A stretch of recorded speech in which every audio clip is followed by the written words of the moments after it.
கேரளாவில் உள்ள சபரிமலைக்கு அடுத்துள்ள பத்தனம்திட்டா அப்படிங்கிற ஒரு ஊரில் ஒரு மர்மம் நடக்குது.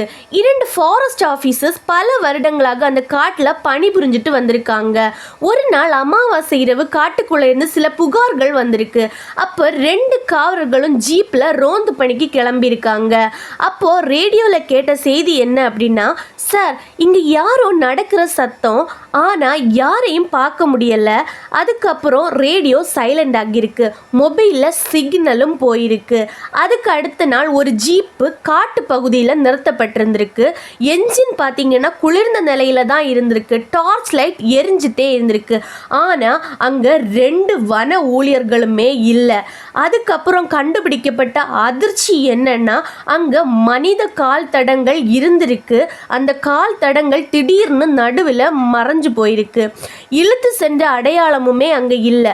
விலங்குகளோட கால் தடங்களுமே இல்லை. ஆனால் அங்கே இருக்கிற மக்கள் என்ன சொல்லியிருக்காங்க அப்படின்னா, அது சாதாரண காடே இல்லை, சில நேரங்களில் மனுஷ ரூபத்தில் ஏதோ ஒன்று வழி தவற வைக்கும் அப்படின்னு சொல்லியிருக்காங்க. அந்த இடத்த திரும்ப விடாத பாதை அப்படின்னும் அழைப்பாங்களாம்.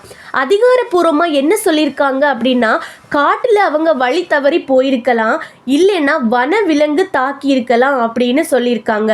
ஆனால் அவங்களோட உடலோ ஆதாரமும் எங்கேயுமே கிடைக்கல.